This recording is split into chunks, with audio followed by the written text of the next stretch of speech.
ലോക്സഭാ പ്രതിപക്ഷ നേതാവ് രാഹുൽ ഗാന്ധിയുടെ സുപ്രധാനമായ വെളിപ്പെടുത്തലിന് പിന്നാലെ തെരഞ്ഞെടുപ്പ് കമ്മീഷൻ മറുപടിയുമായി എത്തിയിട്ടുണ്ട്. രാഹുലിന്റെ ആരോപണങ്ങൾ തെറ്റാണെന്നും അടിസ്ഥാനമില്ലാത്തതുമാണെന്നുമാണ് തെരഞ്ഞെടുപ്പ് കമ്മീഷൻ ഗ്യാനേഷ് കുമാർ പറയുന്നത്. രാഹുൽ പറഞ്ഞ പോലെ വോട്ടർ പട്ടികയിൽ നിന്ന് ഓൺലൈനായി ആരെയും നീക്കാനാകില്ല. ഇതൊക്കെ രാഹുലിന്റെ തെറ്റിദ്ധാരണ ആണത്രേ.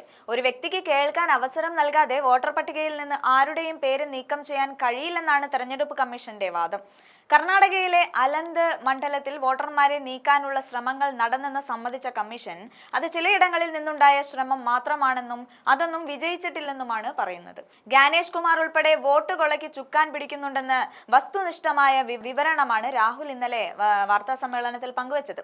100% തെളിവുകളും മുന്നിൽ വെച്ചിട്ട് തെരഞ്ഞെടുപ്പ് കമ്മീഷൻ ഉറങ്ങുകയാണെന്നാണ് രാഹുൽ പറയുന്നത്.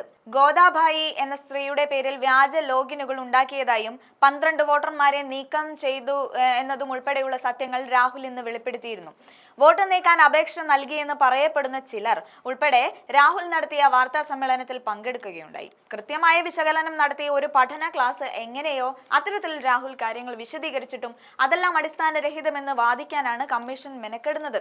പ്രതിപക്ഷത്തിന് വോട്ട് ചെയ്യുന്ന ദളിതരെയും ന്യൂനപക്ഷങ്ങളെയും ഉൾപ്പെടെ പ്രത്യേകം ലക്ഷ്യമിട്ട് നടത്തുന്ന ഇത്തരം ഒരു വോട്ട് തിരിമറി ജനാധിപത്യ ഭരണത്തിൽ അധിഷ്ഠിതമായ ഒരു രാജ്യത്ത് നടക്കുമ്പോൾ കൈകൾ ശുദ്ധമാക്കേണ്ട തെരഞ്ഞെടുപ്പ് കമ്മീഷൻ ഉൾപ്പെടെ ഇത്തരം കള്ളക്കളികൾക്ക് കൂട്ടുനിൽക്കുമ്പോൾ ഈ രാജ്യത്തിന്റെ നിലനിൽപ്പിനെ പോലും തകിടം മറിക്കുന്ന ജനസംവിധിയിൽ വിട്ടുവീഴ്ചയുണ്ടാകുന്നു എന്നത് അങ്ങേയറ്റം ഭയാനകരമാണ്.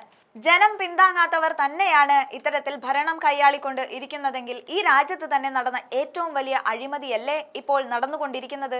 തുടർച്ചയായ 3ാം തവണയുള്ള മോദി സർക്കാരിന്റെ വിജയവും ഈ വോട്ട് കൊള്ള കൊണ്ട് നേടിയതാണോ എന്നതും സംശയകരം തന്നെ.